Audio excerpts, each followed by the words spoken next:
अस्सलाम वालेकुम दोस्तों, आज हम एक ऐसी बात पर डिस्कस करते हैं, बात करते हैं जो बहुत ज़्यादा अहम और ज़रूरी है। जब हम मस्जिद में नमाज़ पढ़ने के लिए जाते हैं और इमाम साहब जमात पढ़ाने के लिए खड़े होते हैं तो ना जाने क्यों लोग बाग अलग अलग खड़े होते हैं।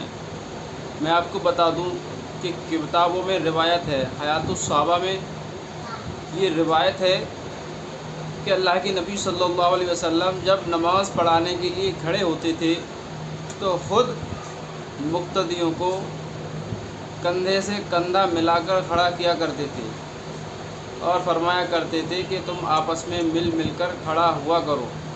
अगर तुम नमाज़ पढ़ने में आगे पीछे रहे तो तुम्हारे दिल भी आगे पीछे हो जाएंगे।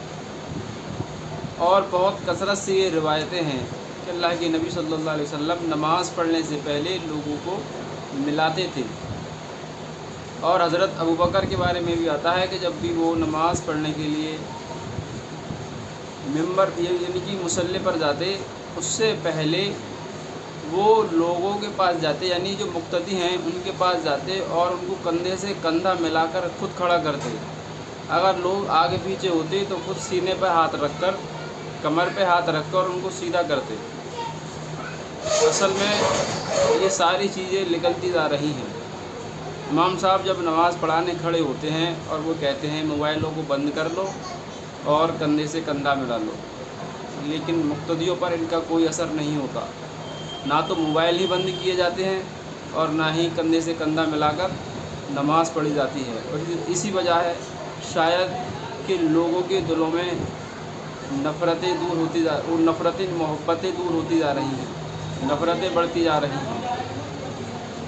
और बात आई मोबाइल की, तो इमाम साहब नमाज़ पढ़ा रहे हैं, मुक्तदी सब अपने नमाज़ पढ़ रहे हैं, बीच में जिस किसी भाई का मोबाइल बोलता है तो सबका ध्यान उसकी तरफ जाता है। क्या उन सब का गुनहगार नहीं हुआ वो शख्स जिसकी मोबाइल की घंटी बजी है? ये बात बहुत छोटी है, बहुत कीमती है, बहुत बारीकी से समझनी पड़ेगी। मैं यकीन के साथ कह सकता हूँ कि अगर हम लोगों ने सब ने मिलकर ये तय किया कि हम नमाज़ कंधे से कंधा मिलाकर पढ़ेंगे और आगे पीछे ना होकर सब में एकसार खड़े होंगे। हमने ये सुना है कि यानी सबको सीधा करने के लिए अपने एड़ियों को मिलाकर खड़ा हो जाएं।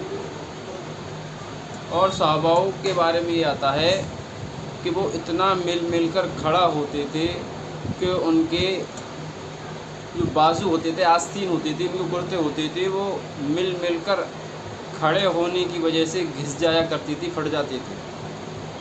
तो इंशाअल्लाह ताला आज से हम भी ये अहद करते हैं कि जब भी सफ़ों में लगेंगे मिल कर लगेंगे। कम से कम 2 या 3 मुक्तदियों की जगह होती है सफ़ों में, लेकिन हम दूरी पर खड़े होकर उनकी जगहों को छोड़ देते हैं। इसीलिए तय करते हैं इंशाअल्लाह अगली सफ़ में नमाज़ पढ़ने की कोशिश करेंगे, मिल कर खड़े होंगे, मोबाइल को बंद करके रखेंगे, या बेहतर यह है कि मोबाइल को घर पर ही छोड़ कर जाएँ। इंशाअल्लाह मैं भी और आप भी इस बात का अहद करें कि नमाज के वक्त सिर्फ़ अल्लाह के सामने अल्लाह के ध्यान के साथ नमाज़ पढ़ी जाए, वो नमाज असल होगी। तो वीडियो को दोस्तों आगे तक ज़रूर शेयर कर दें।